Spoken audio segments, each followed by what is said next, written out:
Lava அவங்களோட place சீரியஸில் place Amoled 2 அப்படிங்கிற புது 5G ஸ்மார்ட் ஃபோன் இப்போ இந்தியன் மார்க்கெட்டில் அஃபிஷியலாக லான்ச் பண்ணியிருக்கிறாங்க.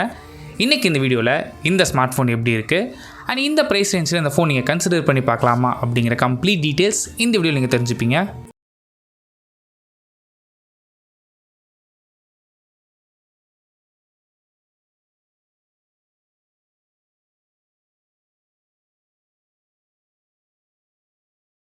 ஃபர்ஸ்ட் நம்ம பார்க்குறது டிசைன் பொறுத்த வரைக்கும் இந்த ப்ரைஸ் ரேஞ்சில் கொஞ்சம் யூனிக்காக கொடுத்துருக்குறாங்க.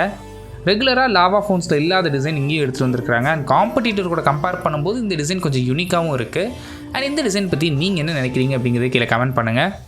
லாவா பிளேஸ் சைஸ்ன்னு எடுத்துக்கிட்டிங்கன்னா உங்களுக்கு 6.67 இன்ச்சஸ்க்கான full HD plus AMOLED display use பண்ணியிருக்கிறாங்க. அண்ட் இந்த டிஸ்பிளேக்கு 120 Hzக்கான ரெஃப்ரெஷ் ரேட் சப்போர்ட்டும் இருக்குது. அண்ட் சென்டரில் பஞ்சுவல் கேமரா கொடுத்துருக்குறாங்க.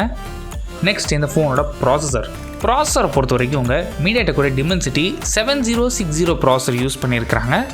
இந்த ப்ராசஸரோட பர்ஃபார்மன்ஸ் எந்த அளவுக்கு இருக்கும் அப்படின்னு கேட்டிங்கன்னா மீடியாடெக் டிமென்சிட்டி 6400 கொஞ்சம் பெட்டராக இருக்கும். அண்ட் அதுவே நீங்கள் ஸ்னாப்ட்ராகனோட கம்பேர் பண்ணும்போது 6S Gen 3 கொஞ்சம் பிலோவாக பர்ஃபார்ம் பண்ணும். அண்ட் ரெகுலர் யூசேஜ்னு எடுத்துக்கிட்டிங்கன்னா இந்த ப்ராசஸரில் பெருசாக எந்த இஷ்யூஸும் இருக்க போகிறதில்ல. அண்ட் கேமிங் நீங்கள் கேஷுவல் கேமிங் அப்படின்னா இந்த ப்ராசஸர் ஒரு லைட் வெயிட்டான ப்ராசஸர்.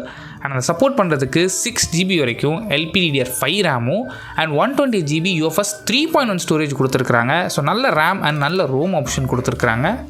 அண்ட் கேமிங்க்கு இந்த ஃபோன் செட் ஆகுமான்னு கேட்டிங்கன்னா கேமிங் பெரிய லெவல் இந்த ஃபோன் செட் ஆகாது. அண்ட் நெக்ஸ்ட் கேமராஸ் பொறுத்த வரைக்கும் இங்கே 50 மெகாபிக்சலுக்கான சோனியோட IMX752 சென்சார் யூஸ் பண்ணியிருக்கிறாங்க. அண்ட் ஃப்ரண்ட் ஃபேஸிங் கேமரா பொறுத்த வரைக்கும் இங்கே 8 மெகாபிக்சலுக்கான ஃப்ரண்ட் ஃபேஸிங் கேமரா ஆப்ஷன் இருக்குது. அண்ட் இங்கே AMOLED டிஸ்பிளே அப்படிங்கிறனால இங்கே in display finger print sensor support இருக்குது. கூடவே உங்களுக்கு IP64க்கான டஸ்ட் அண்ட் ஸ்பிளாஷ் சிஸ்டம் சப்போர்ட்டும் கொடுத்துருக்குறாங்க. அண்ட் கூடவே உங்களுக்கு மீடியா கன்சம்ஷன் இன்னும் பெட்டராக இருக்கணும் அப்படிங்கிறதுக்காக ஸ்டீரியோ ஸ்பீக்கர் சப்போர்ட்டும் இருக்குது. நெக்ஸ்ட் பேட்டரி பொறுத்த வரைக்கும் இங்கே 5000 mAhக்கான பேட்டரி சப்போர்ட் பண்ணுறதுக்கு 33 வாட்ஸ்க்கான ஃபாஸ்ட் சார்ஜிங் சப்போர்ட்டும் கொடுத்துருக்குறாங்க. அண்ட் 5000 mAh கொடுத்துருந்தாலுமே இங்கே வெயிட் உங்களுக்கு வெறும் 174 கிராம் தான். திக்னஸும் உங்களுக்கு 7.55 mm திக்னஸ் கொடுத்துருக்குறாங்க. நெக்ஸ்ட் சாஃப்ட்வேர்னு எடுத்துக்கிட்டிங்கன்னா இந்த ஃபோன் Android 15 ரன் ஆகுது. இங்கே என்ன சொல்கிறாங்க அப்படின்னா major OS update up to 16 வரைக்கும் வரும்னு சொல்லியிருக்காங்க. அதாவது ஒரு மேஜர் OS அப்டேட்டும் 2 வருஷத்துக்கான செக்யூரிட்டி பேட்ச் அப்டேட்டும் கிடைக்கும்னு சொல்லியிருக்காங்க. அட்லீஸ்ட் ஒரு 2 கொடுத்துருந்தா இன்னும் பெட்டராக இருந்திருக்கும். பட் இந்த ப்ரைஸ் ரேஞ்ச் பார்க்கும்போது பெருசாக குறை சொல்ல முடியாது. ஃபைனலாக இந்த ஃபோனோட ப்ரைஸிங் பொறுத்த வரைக்கும் இங்கே ஒரே வேரியண்ட்டாக லான்ச் பண்ணியிருக்காங்க. உங்களுக்கு 13,499க்கு 6GB RAM 120GB வேரியன்ட் கிடைக்க போகுது.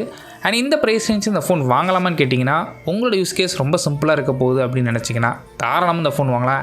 ஆஃப்டர் சேல்ஸ் அண்ட் சர்வீஸில் கூட லாவா நிறைய இடத்துல நல்ல பாசிட்டிவாக தான் இருக்குது. சப்போஸ் இந்த ஃபோன் பர்ச்சேஸ் பண்ணணும்னு நினச்சிங்க அப்படின்னா August 16th உங்களால் Amazon மூலமாக அந்த ஃபோனை பர்ச்சேஸ் பண்ணிக்க முடியும்.